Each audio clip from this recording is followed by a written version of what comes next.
ایک فقیر تھا، ملنگ درویش، اللہ کا بندہ.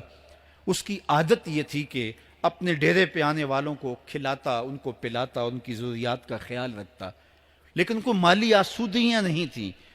ہوتا یہ تھا کہ بعض اوقات لوگ آتے تو ادھار لے کر کے وہ لوگوں کو کھلا دیتا. خیر، چونکہ فقیر کا مزاج یہ ہوتا ہے کہ لوگ آئیں اس کے ڈیرے سے کھائیں. بابا بلے شاہ نے بھی کہا تھا نا، اٹ کھڑک کے دکڑ وجے تتا ہووے چلا، آن فقیر کھا کھا جاون راضی ہووے بلا. یہ فقیروں کا مزاج ہے. تو جو بھی آتا اس کے ڈیرے سے کھاتا، اور وہ ادھار اٹھا اٹھا کے لوگوں کی ضروریات کو پورا کرتے رہتے. وقت آخر آ گیا، جن لوگوں نے ادھار دیا تھا وہ سارے تقاضا کرنے آ گئے. اب بابا جی کو کیا فکر لاحق ہے کہ یہ میرے مہمان اور میں ان کو کچھ پیش کرنے کی صلاحیت نہیں رکھتا.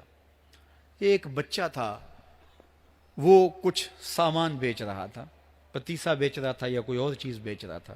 اس نے گلی سے گزرتے ہوئے آواز لگائی، خادم کو کہا سے بلا کے لاؤ. کہا تم بیچ رہے ہو تو میرے مہمانوں کو کھلا دو. بچہ بڑا خوش ہوا کہ میں سارا دن گلیوں میں گھوم کے یہ پتیسا بیچنا تھا، اب یہ ایک جگہ ہی سارا فروخت ہو گیا تو یہ تو موج لگ گئی، میں جلدی گھر چلا جاؤں گا، میری ماں خوش ہوگی. تو سارا ان مہمانوں کو کھلا دیا گیا. اور اس کے بعد کہا بابا جی پیسے؟ کہا تم بیٹھ جاؤ، جب ان کو ملیں گے تو تجھے بھی مل جائیں گے. وہ بیٹھ گیا، 2 4 10 منٹ بیٹھا تو بچہ تھا، پھر کھڑا ہو گیا، بابا جی پیسے؟ کہا جب ان کو ملیں گے تو تجھے بھی مل جائیں گے.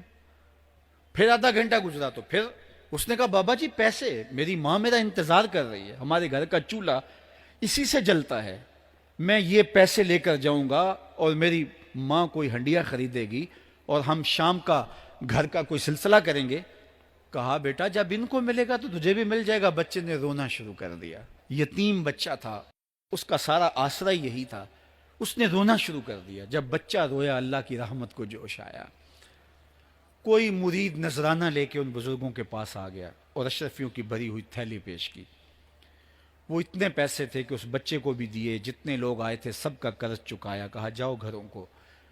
تو سب نے کہا بابا جی ہم صبح سے بیٹھے ہوئے تھے تو یہ نذرانہ دینے والا صبح سے نہیں آیا تو اب کیسے آ گیا؟ کہا صبح سے تمہارے اندر کوئی رونے والا نہیں تھا، ایک رونے والا آیا تو باقیوں کا بھی کام بن گیا.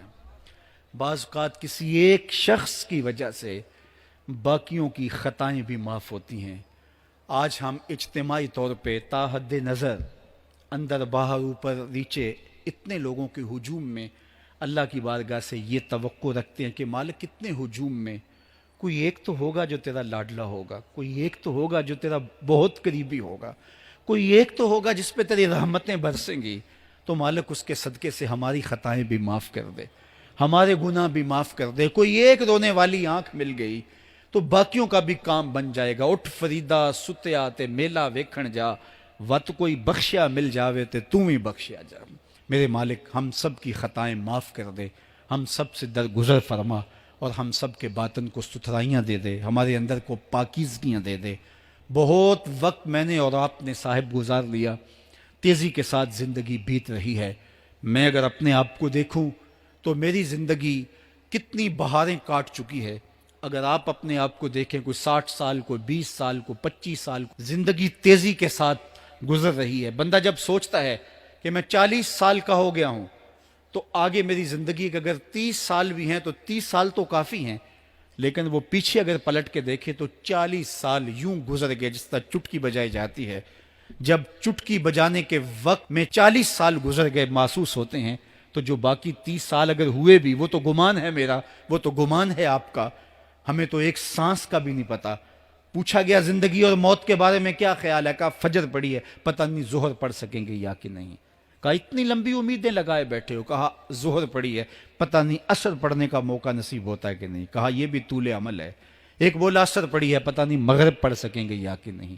کسی نے کہا ایک رکعت پڑی ہے، پتہ نہیں دوسری رکعت بھی پڑھنا نصیب ہوتی ہے یا نہیں. کہا یہ سب تمہارے منہوں کی باتیں ہیں. میں تو کہتا ہوں ایک طرف سلام پھیرا ہے، پتہ نہیں دوسری طرف سلام بھی پھیر سکیں گے یا کہ نہیں. کیا موت اتنی قریب نہیں ہے؟ ہم نے اپنی آنکھوں کے سامنے لوگوں کو جدا ہوتے یوں نہیں دیکھا ہے. ہم کہتے ہیں اس کی خبر سنا رہے ہو موت کی، یہ تو میں نے ابھی سبزی والی دکان پہ دیکھا تھا. لیکن جب موت آتی ہے تو ایک لمحے کا تقدم اور تاخر نہیں ہوتا. تو صاحب آئیے اپنی زندگی کو اللہ اور اس کے رسول کی راہوں پہ ڈالے. آج وقت ہے، آج موقع ہے، آج توبہ کا دروازہ کھلا ہے. کل سب کچھ نہیں ہوگا. آج اس کی رحمتیں آواز دے رہی ہیں. آج وقت ہے، وقت پر کافی ہے ایک قطرہ بھی آب خوش ہنگام کا. جل گیا جب کھیت برسا می تو پھر کس